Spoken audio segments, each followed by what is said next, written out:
Sibingelele egameni lenkosi. Amen. Amen. Adokhulumayo ukusiwe ozegameni lenkosi. Amen. Amen. Nathi namhlanje sizegameni lenkosi bazalwane. Hallelujah. Amen. Namhlanje usuku olukhulu. Glory be to Jesus. Amen. Vuka le yanto le ethi yawonke ngicabanga manje sengayikhohlwa le ethi ngithina amandla bobodo azikimbo. Hallelujah. Angasho njalo bathi amandla bese ninanthini Away. hayi bodwa amandla. Away.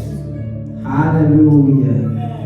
Namhlanje South Africa commemorate Women's Day, ilanga labantu besifazana. Hallelujah. Amen. So ubekekile ke bazalwane enhlizweni yami nami ukuthi namhlanje sikhulume ngomuntu wesifazana ukuthi what is a woman. Hallelujah. Amen. Glory be to Jesus. Amen. Mhlawumbe ke kuzothi after namhlanje nambake bangimeme kuma women's conference. Hallelujah. Ngeke ngiyothi fahla ukuthi kuyini kahle kahle umuntu wesifazana. Glory be to Jesus. Hallelujah. What is a woman? Siyabingelela kubazalwane abasibukela live ku Facebook ngelihle igama lenkosi, abazalwane ababukela ama video ethu ku YouTube siyabulisa ukubona, abazalwane abalalela ama audio ethu as well as ama podcast ngelihle igama lomfelo wethu Jesu. Hallelujah. Amen. Siphinde sabuya ke bazalwane namhlanje njengoba sasishilo ukuthi sihamba ngomoya. Hallelujah. Amen. Moya mawuthi sishumayele siyashumayela, mawuthi singashumayeli asishumayeli. Hallelujah. Amen. Glory be to Jesus. Amen. So that uNkulunkulu ungagcine ukujwayela sempongano wakho. Hallelujah. Amen. Uthi wenza noma yini fanele ukuthi umhloniphe ubaba kuwena. Amen. Amen. What is a woman? Proverbs chapter 14 verse 1. Glory be to Jesus. Amen. Kubekekile enhlizweni yami bazalwane sikhulume namhlanje nganayo incwadi. It is the book of Proverbs chapter 14 the first verse. Sizothola ukuthi kahle kahle what is a woman. Glory be to Jesus. Amen. What is a woman? Uyini umuntu wesifazana. Hallelujah. Amen. Ngizocela ke bazalwane oyiphethe asifundele. Amen.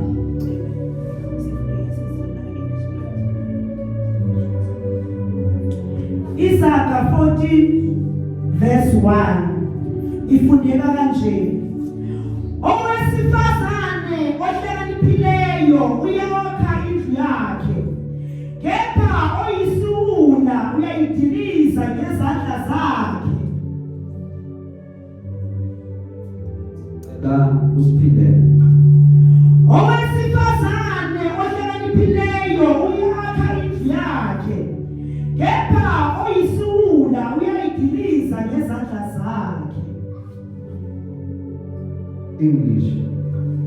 Proverbs chapter 14 verse 1. A wise woman builds her home, but a foolish woman tears it down with her own hands. Hallelujah. Amen. Sizovala namehlo. Father, nanti izwi lakho Nkosi, khuluma ngalo, suthisa umphefumulo wethu. Siyabonga ngalo, sibusise Nkosi ngamunye ngoKristu lo Nkosi yethu. Father, we lift your name on high, be exalted. Khazimulisa uJesu kuyona le ndawo, uJesu lo Nkosi yethu. Amen. Bazalwane bami, umuntu wesifazane namhlanje nje bekekile ukuthi ake ngithiche ngifundise. Hallelujah. Amen. Sizoshumayela ngelinye ilanga. Glory be to Jesus. Amen. umuntu wesifazane a woman uma edalwa encwadini kaGenesis, the Bible says ukuthi uNkulunkulu wathi okokuqala akuhle ukuthi umuntu umembona abe yedwa. Man was alone. Hallelujah. Man was alone. Ayedwa. Hallelujah. Not that man was singing. Man was alone. There was no other species efana nomuntu. Bekumuntu eyedwa. Kuye umuntu into bekade ayithwele noma ayicarryile kuyena. Ubekade athwele umuntu wesifazane engaphakathi kuyena, but angekho manifested. Hallelujah. And uma angekho manifested, then God saw ukuthi umuntu lo kunento eshodayo, because man is not akekho enough noma man akukuhle. Hallelujah. Lithi Bible uNkulunkulu then decided ukuthi ini kunento eshodayo ngoba umuntu nayi indoda namo Adam uyambona uAdam yedwa. uAdam uma elekilethwe ilwane liyena uyakwazi ukuthi ayiqambe amagama athi wena uyinyoka, wena uyibhubezi, wena uyini zonke lezi ilwane, bese uAdam uyayiqamba amagama azo. And uma ungakulandele genealogy eyilwane uzothola ukuthi eyilwaneni kunomehluko when it comes to umuntu. Hallelujah. Ukuphi lo mehluko bazalwane? Lo mehluko usekutheni ungalandelele ubuye nje inyoka. If you look at the snake, uyabona ukuthi kunzima njani ukuthi uzothi there's a woman snake, there's a man snake. Amen. Zonke lezi zinto ama snake zonke. Hallelujah. Now ipoint yami izovela when it comes to ibhubezi. Amen. Laba bafundi isilungu yini ibhubezi lendoda? Amen. Lion yini ibhubezi lendoda? Liyini bizwa ngani? Khuluma numbers alone. Anyone? Ibhubezi lendoda bathi yini? Indoda yini yebhubezi? Yini? Ayeke king of the jungle, yeke izakhona. But qeda ukusho bathi yini ibhubezi lendoda bazalwane? Yini bazalwane? It's a lion, right? Siyavumelana. Ibhubezi lo mfazi noma lo muntu wesifazane libizwa ngani? Libizwa ngani bazalwane? Lioness. Hallelujah. Amen. Glory be to Jesus. Amen. Okay, inja yendoda ibizwa ngani? Inja.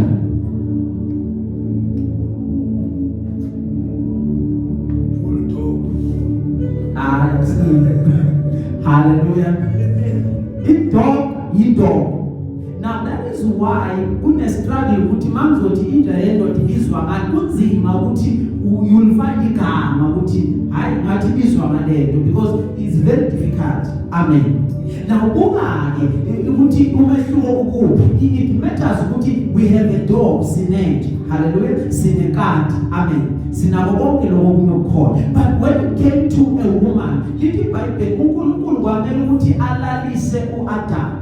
Once uAdam eselele, ngoba uAdam uthe wena eqaleni uNkulunkulu kwamele ukuthi uAdam ubekade ethwele lo wesifazane angaphakathi kuyena, but uNkulunkulu wabona ama struggles omuntu wesilisa until waze wathi uNkulunkulu akukuhle kuba ahlale eyedwa, so ngizomenzela umsizi onjenganaye. But ukuze ngenze umsizi onjenganaye angimenze noma ikanjani, angimlalise na uma eselele wayakuyena wayokhipha ubambo eri maqeda wamforma wamakha lo wesifazane wathi wena owesifazane uzoba umsizi. Lithi iBhayibheli a suitable helper kulo wesilisa uzongena endaweni afike abe perfect fit, uzongena athi khakha kulo wesilisa, ngoba uma emdala lo wesifazane udala idala lokuthi azoba isuitable helper kulo wesilisa. Uthi ke uma sedaliwe, uma qala hlangana amehlo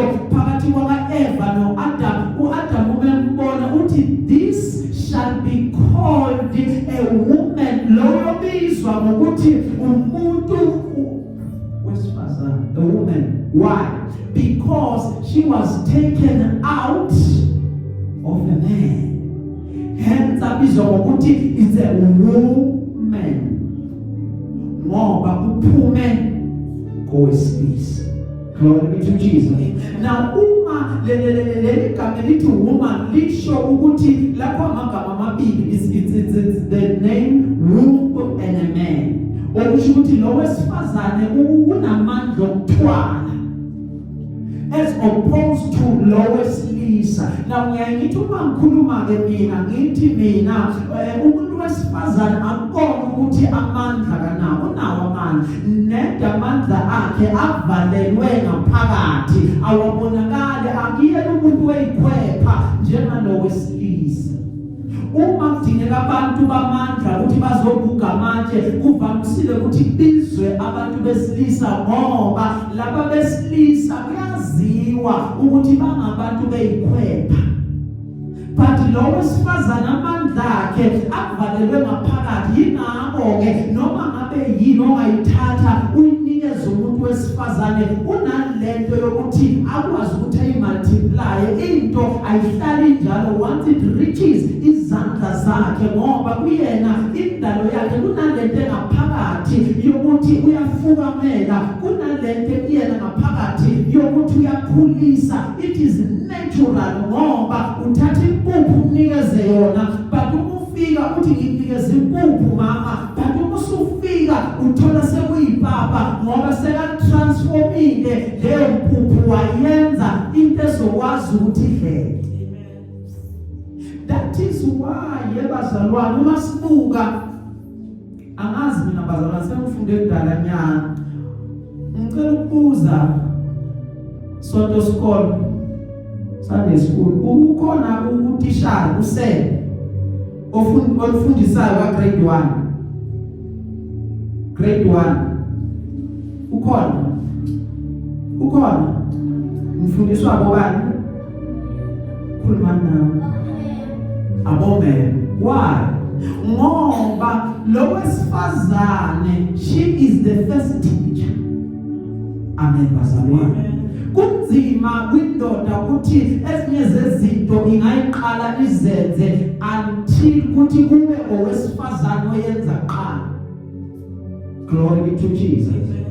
Ngikhumbula mina ngisakhula, there's a lesson I will never forget engayifundiswa umama, sengibona konke, but njalo uma ngizogqoka isikipa mhlawumbe bese ngifaka ishirt ngaphezulu kwesikipa, ngihlale njalo ngibamba so isikipa, ngoba umama into oqala wangifundisa lesson that I'll never forget ukuthi uma ugqokile bamba lokho ugqokile ngaphansi ukuze lokho kuzongena kahle, lokho ungabuyeli emuva. Hallelujah. Ngoba umuntu wesifazane kuba yi-first teacher emntwaneni. Glory be to Jesus. Hallelujah. Now lasifunda khona ke lithi iBhayibheli bazalwane, owesifazane ohlakaniphile uyayakha indlu yakhe, but oyisula uyayibhidliza ngezakhe izandla. Glory be to Jesus. The wise one uyayakha, the foolish one destroys it. Ake sibuke nazi izinto, ake sibuke the parts or the elements okudestroya womuntu wesifazane. Hallelujah. Uma umuntu edaliwe, umuntu wokuqala introduce isono emhlabeni, introduce through a woman. Kuza inyoka ekhuluma naye, uthatha the fruit unikeza indoda yakhe uAdam, uthi benenyoka emini the time ungekho, wena mawungekho yakhuluma nami yathi asidle. uAdam sekayadla, uma edla uAdam isono sakhe sesiwelela nakuthini. Ingakho nathi sizalelwa esonweni ngoba indaba yethu traceka back to what happened between Eva and Adam ukuthi badle the forbidden fruit ebefanele ukuthi bangayidli. Now uma ufunda ke iBhayibheli kunama instances ambalwa la owesifazane afika khona bese adestroye efanele ngabe kumile noma ngabe kuyaqhubeka. Lithi iBhayibheli ngelinye ilanga bathi mabebona ukuthi bayahluleka ukuthi bambambe noma bamqobe uSamson bathumela uDelilah. Uma bethumela uDelilah weza kuSamson weza ngamehlo akhe lawa achazwa encwadini yeZaga ukuthi azomlutha uSamsoni, and then uma emthatha uSamsoni emlutha wambeka kuyena. Lithi iBhayibheli wambeka endaweni efudumele, wambeka emathangeni akhe, maqeda wambuza wathi iyini impilo yakho ukuze azoba neaccess yokuthi uSamsoni ngamdestroya kanjani, ngoba njalo lento yaze yabonwa na umama kaLemueli elithe iBhayibheli umeyala ingane yakhe athi mntanami uma ngikhuluma ngoba wena uyinkosi lapha encwadini yeZaga 31 uthi I've seen kings before you, uthi ngiyazi ukuthi la uzalelwe khona there were greater kings before wena. There was a king igama lakhe uDavid. After David weza uSolomon, the wisest king ever on earth, ukuthi ngabusa iphatha abantu. But even so, as uSolomon was the wisest king, yini into eyagcina yenzeka kuyena, wagcina ngokuthi ashone phansi angasakhonzi uNkulunkulu but ayokhonza izithixo zamakhosikazi akhe, ngoba owesifazane unamandla wokuthi angadestroya even amakhosi uma once atapa into that aspect yakhe yokuthi I am able ukuthi into ingathi le bese ngiyayithatha ngilahle phansi. Amen makho. Uthi Lemuel gada ke ukuthi ungaspendi okuningi kwakho kubantu besifazane ngoba bayaziwa ukuthi bayakwazi ukuthi bangadestroy amakhosi. So watch your life and how you relate now. Yingakho ke Lemuel kahle kahle befanele ukuthi uthole lo wesifazane wena ozokwakha naye ubayeke bonke lababanye, ngoba lento kuyenzeka owesifazane odestroyayo ayidestroy impilo yakhe. Glory be to Jesus. Hallelujah. Ukhona omunye wesifazane engifuna ukukuvezela yena. Lithi iBhayibheli lo wesifazane ubekade amosha or destroy, but wa understand that the power anayo yokuthi influence ama decision. Hallelujah. Igama lakhe uJezebel. Lithi iBhayibheli uJezebel ubekade ashade nenkosi uAhab. Na njengoba ashade noAhab, ngelinye ilanga uAhab wafuna isivini. Uma efuna isivini sakaNabhothi, lithi iBhayibheli wathi mina I understand the power now ngizokutholela. Mina I will use my power because when you have a need, mina I will make sure ukuthi I can go and get it. Ngoba abantu besifazane banayo lento yokuthi bakwazi ukumanipulate izinto nezimo ukuze zifave bona, ukuze bathole lokhu bona abakufunayo. Now ngibuyela kuZaga 14 verse 1 ukuthi sekuba kuwe uthi wena lezi zinto ngoba zakhelwe wena njengomuntu wesifazane usebenzisa kanjani ukuthi impilo yakho ibe ngcono ube wesifazane owakhayo not ophilizayo. Glory be to Jesus.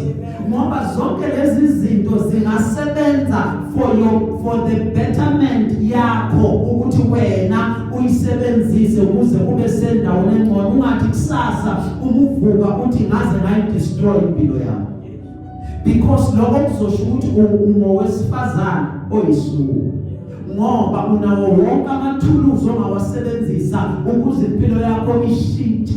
Kukhona omunye owesifazane bazalwane elithi iBhayibheli igama la umama kaMoses lithi iBhayibheli umama kaMoses wafihla uMoses for 3 months kulawa abantwana, wamsindisa umntwana zangafe, but umesehluleka ukuthi amsindise. Lithi iBhayibheli wamthungela ubhaskidi, wamthatha wayomfaka emfuleni. Umemthatha eyomfaka emfuleni waphinda wathumela udadewabo ukuthi ayobona ukuthi kuyogcinaphi ngomntwana, ngoba abantu besifazana abantu bemfihlo banokwazi ukufihla. Yingakho noma kukhulunywa nabomama bayongena emshadweni bayebatshela ukuthi mawufika lapha uyofihla amahlazo ekhaya lakho ukuze abantu bangazi ukuthi kwenzakalani kahle kahle emzini wakho, ngoba lo wesifazane ufana nesikhukhukazi. Kuthiwa ngelinye ilanga isikhukhukazi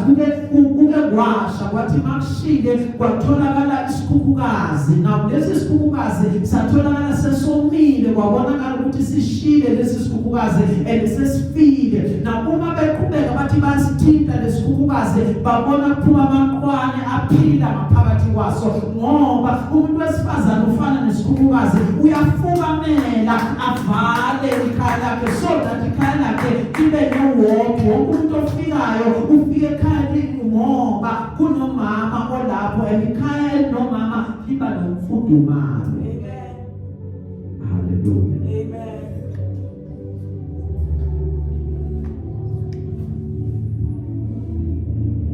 Owesifazane ohlakaniphile uyawakha umuzi wakhe, oyisula uyawudestroy. Kukhona omunye wesifazane lithi iBhayibheli igama lakhe uRahab. Lithi iBhayibheli uRahab kade ayiprostitute, but ekubeni prostitute kanjalo sibona uRahab avikela ifamily yakhe. Kuthi makufika ama-spies wathi uRahab, ngiyazi mina ukuthi uNkulunkulu wenu unamandla and uNkulunkulu wenu uzonqoba lelizwe, that I know, but sindisani ifamily yakhe ingafi makufika nizodestroy. Bathi kuye uRahab, okay mama sizokwenza lokho ngoba usibonise umusa, you have shown us mercy. Njengoba usibonise umusa, then wena fasa intambo ebovu so that thina masibuya sizobona ngentambo ebovu ukuthi masingadestroy la. And for sure wayifasa intambo ebovu ifamily yakhe, ineji yakhe yonke yasinda. Ineji yakhe yonke seyisindile. Lithi iBhayibheli uyatholakala encwadini kaMateyu uma kulandwa ukuthi ubani uzala ubani kulikolwa kaJesu lokuzala.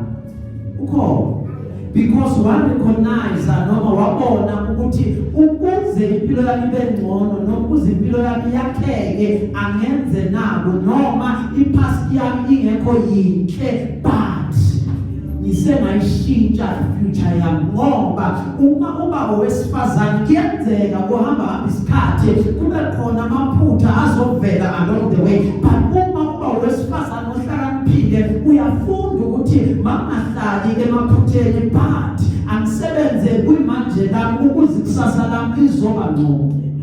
Glory be to Jesus. Ngoba kunezinto ezizokwenzeka okunye siye sicabanga ukuthi mhlawumbe amaphutha, kanti ezinye zalezi zinto zizele ukuthi zizofeza icebo lakaNkulunkulu. Amen. Glory be to Jesus. NjengoMaria elithe iBhayibheli, uMaria kwathiwa kuyena wena ufumene umusa esifazane, kwathiwa kuyena uzozala indodana, wathi kuyokwenzeka kanjani mina ngingazali nandoda. Kwathi umoya ongcwele uzofika ukusikamele maqeda uhlale phezukwa. uMaria befanele ukuthi ngabe ulahliwe, uMaria befanele ukuthi bonke abantu abamfune, but uNkulunkulu bekanenjongo yokuthi uMaria njengentombi uzozala indodana ezosindisa bonke abantu. What looks like a mistake kubantu, kuNkulunkulu it is also or still part of the plan. Hallelujah. Ngoba uNkulunkulu akakujaji ngamaphutha wakho ukuthi wena wenzeni, ngoba inkinga yethu labantu esihlala nabo ibona abasahlulelayo. Hallelujah. Kanti uNkulunkulu unayo i-understanding yokuthi kokunye kwesinye isikhathi kunamaphutha efana ukuthi enzeke ukuze wena uzokwakheka kuwe. Glory be to Jesus. And then kunamaphutha azokwenziwa abanye abantu ozofunda ngawo. But nawakho akhona amaphutha. And then khona kwawo it doesn't mean ukuthi wena udom or stupid. But it means that men utenzele ukuze kufezeke icebo la kaNkulunkulu. Yingakho fanele ungazahluleli ngepast yakho. Hallelujah. The past is the past. You bury it, you move on ngempilo yakho ngoba kunezinto esewuzazi kangcono ngemva kokuthi kwenzeke izinto ezithile. Glory be to Jesus. Ukuthi abantu bahambile bakushiya abanye, ukuthi abantu phambi kwakho bahambile wababona ukuthi hayi lo muntu ngathi akasamfunise kanjikele sekunjani kulungile. It's part of the process yokwakhiwa kwakho bekumele benjalo for uhambo lwakho hayi komunye umuntu. Glory be to Jesus. So that uzofunda ukuthi sometimes empilweni abantu bahambe bakushiye. Hallelujah. And ungazibeka amacathi hayi bangishiya ngoba ngathi ngalela ngathi ngikwatile hayi wangishiya bezovela kushiya ngoba ngakwadala. Hallelujah. Ngoba bekudaliwe ukuthi kube kanjani. Ingakho lithi iBhayibheli owesifazane ohlakaniphile ukuthi abantu sebahambile bamshiya bese uyaqala hlanganisa izinto zakhe akhe kabusha. Fana nalabo besifazane lithi iBhayibheli bakade bawu5 bahlakaniphile. Lithi iBhayibheli bakade baphethe amafutha. Nalabo abanye nabo banamafutha abo. But laba abahlakaniphile lithi iBhayibheli baparticipate. Laba basebeza abayiwula lithi iBhayibheli bathi siphela amafutha bathi asikwazi.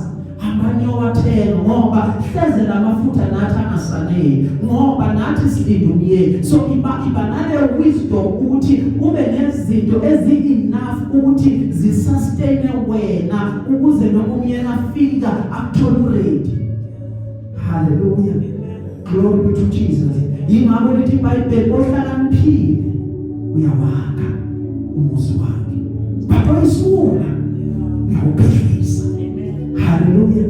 Ngoba impilo yaqhubeka yini ndaweni yiwani. Uqala umncane ukhulu lentombazana. Ukhulukhule. Ube usisi ukhulukhule. Fika isikhathi ube umama. Shada. Hallelujah. Omunye umama ngapha washada. Umeshada bathi ke bathe lo baba lo esikhala silwa njalo siya. Yamhlupha lento wazotshela umama wakhe. Bathe mama ngisakhona. Ngiyawushiya lo muzi. Wathi umama wakhe mntanami ungawushiya umuzi ngicela ukuyokuzamela isigodo. Ngizobuya mntanami. Thi ngihamba. Wahamba mama wadlula 2 days wabuya umama. Wathatha isigodo esingaka wanika umntanakhe. Wathi abo mntanami lo baba kwakho waqala wakhuluma wathi yebe wena shona ngale fast ekamereni ufake lesigodo la emlomeni ungamphenduli uvalela ngoba wamphendula sizowaphela lesigodo bese uyabona bese athi uyathakatha. Wena wakhuluma faka isigodo uvalela. Wabuya umntwana walo mama sekazobonga after sekuphela inyanga. Mama ngiyabonga. Yazi mama usindisile umshado wami. Mama ngazi ngicela ungibonise mhlambe lo baba olande kuye lesigodo ukuthi umtholephi. Athi mama yakhe mntanami kahle wena uzalwa yimi ngiyakwazi. Lesigodo lesi angisilandana ndawo. Manje ngajikele emva kwendlu ngathatha ikhuni ngalowasha ngalithatha ngakunika lona ngoba ngiyakwazi ukukhuluma kakhulu. Mawukhuluma kakhulu nendoda ikhuluma kakhulu vela ngenzwana. Nothina nhlukana. Manje at least yabo umshado wakho usindisile bekakhuluma wena uthuka. So yekigodo mntanami ubofunda kwesikhathi ningakhulumi ngesikhathi esifanayo. Mawubona lo phakela yehlela ngezansi ngizabuye ngilungise. Wasenda kanjalo umshana. Hallelujah. Glory be to Jesus. Ngoba abazalwane owesifazana ohlakaniphile uyawakha owakhe umuzi. Balo isula uyawubhekisa ngezakhe izandla. Amen. Glory be to Jesus. Amen. Uthi uPaul umekhuluma nina bantu besifazana nize ningabheki kakhulu. Mamela-ke mina ngiyafunda iBhayibheli bazalwane ngifunda amajaha. Hallelujah. Mase ngiqedile ukufunda angithandi ukufaka into zami kulo. Hallelujah. Li-right linjalo. Ngoba mangifunda noma ungalifunda nawe ngesilungu kodwa uPaul ningafocus kakhulu ekubeni muhle ngaphandle. Hallelujah. Akekho umuntu wesifazana ongafuni ukuba muhle. Lalela laba abantu bayilahla kuphi? Hayi thina asifaki makeup. Hayi thina siphafi. Hayi thina senze inwele. Alishomo njalo iBhayibheli. Alithanga besifazane bangenzi inwele bangabi bahle. Badalele ukuthi vele babe bahle. But lithe iBhayibheli ningafocus ekutheni kulokwangaphandle. But indaba yenu enkulu ibe inside. Glory be to Jesus. Ube muhle ngaphakathi so that it flows even to ngaphandle. Glory be to Jesus. Ukuze uzothandeka kubantu iba muhle even ngaphakathi. Ingaphakathi lakho make sure that we are cultivated. Make sure that wena ukwenza kwakho kuba kuhle kubantu bonke. Ingakho the very same Paul uthi uma ekhuluma uthi laba bantu besifazana abadala abafundise abancane ukuthi amakhaya abo anakekelwa kanjani. Now once wakwazi ukunakekela ikhaya lakho it means you are beautiful from the inside. Glory be to Jesus. Hallelujah. Abo mama noma abantu besifazana they are the first teachers. Glory be to Jesus. Ibona abasifundisayo, ibona futhi abasikhulusayo even entweni zakaNkulunkulu. Glory be to Jesus. Ingakho uthi uPaul ubekhuluma noTimothy, wena lesipho sakho wasithola from gokwakho sehla saya kumama. That is why sesikuwe manje ngoba lento le it's intergenerational. Hallelujah. Glory be to Jesus. So yiba owesifazana sengiyaqeda manje.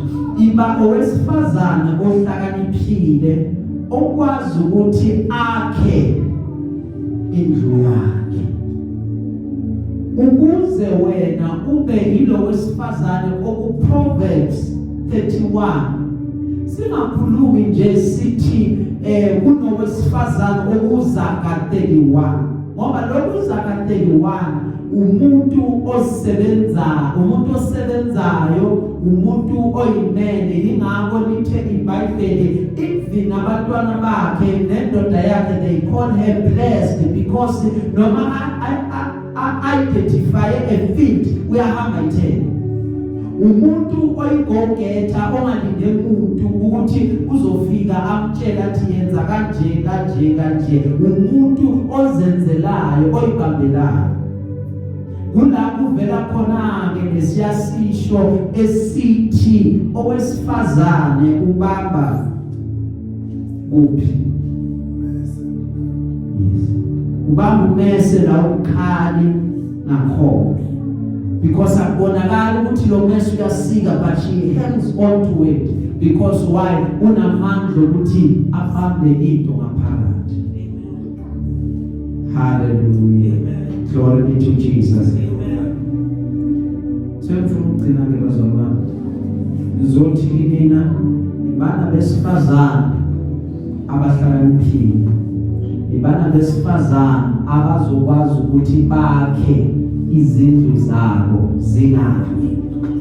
zingabhidliki. Lokho it will cost you ukuthi uphume endaweni ekwenza ube comfortable. Lokho will cost you ukuthi uhlale unakekele njalo izinto efanele ukuthi uzenze, ubheke nezinto abantu abangaziboni but wena uzibone. Glory be to Jesus. Amen. Hallelujah. Amen.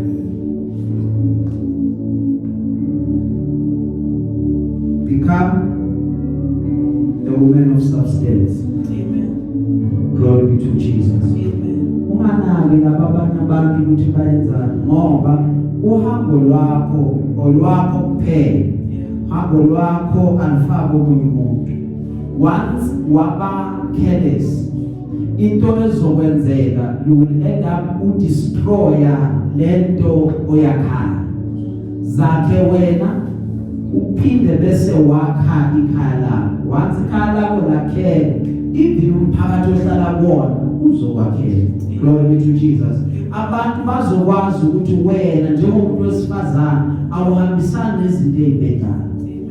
Glory be to Jesus.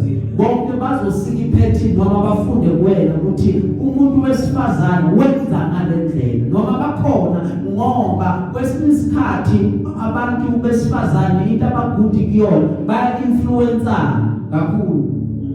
Bayothi baqala ba-influenceana babone ukuthi lo asikwazi ukuthi sifinyelele kuyena ngoba ungowesifazana ohlukile, ngoba i-character yakho iyona ezokwenza ukuthi let it stand out kubona bonke kubonakala ukuthi I am different. Hallelujah. Amen. uNkulunkulu unawe, uNkulunkulu uyakuthanda, uNkulunkulu endleleni yonke uzokusiza. Bengizothi kuwena sengcina you matter to God. Ubalekile uNkulunkulu. Don't let omunye umuntu akutshele otherwise. You matter to God. Noma abe udlule kuphi but you matter to God. Noma abe kunezinto nezimo ezezakhalisa zazusubuhlungu, to God you matter and to God you are very important. Ikhona lento uNkulunkulu ayakhayo kuwena, ikhona lento uNkulunkulu ayenzayo kuwena izwe esamele ukuba liyibone, ungazithatheli phansi. Glory be to Jesus. Noma ngabe past yakho injani, noma bangathi kubhlungu kangakanani, noma bathi ukhale inyembezi engakanani, but to God you matter and uNkulunkulu uyakuthatha ukumikisa somewhere. uNkulunkulu igeneration yakho uzoyishintsha, ngepresence yakho uzoba omunye umuntu wesifazane one-influence yokuthi a-influence izinto ezinkulu esizweni noma ku-generation yakho. Ungazithatheli phansi. You matter to God. You are important to God. To God you are beautiful. To God you are a daughter. To God uNkulunkulu uyakuthanda. Uthando lwakhe alufani lwabantu. Glory be to Jesus. Hlala ke enkosini. Glory be to Jesus. Fana nalo ya mama loyo. Elithi iBhayibheli wakhetha ukuhlala enyaweni zenkosi. Uma usisi wakhe uMata athi Nkosi khuluma nodadewethu Maria ukuthi akasuke enyaweni zakhe azongisiza, bekagcwele abantu. Wathi uJesu, Mata khathazeke ngezinto eziningi. uMaria ukhethe lokhu usabele sihle, ukhethe into engekizithathu ekuyena. Wathi wahlala enyaweni zenkosi, lokho kukhethile ngekuthathu kuwena. Glory to Jesus. Khetha kahle, khetha ongeke kuthathu kuwena. Glory to Jesus. That will make you to stand out with generation yakho. Kosi yomusa in Moses. Amen.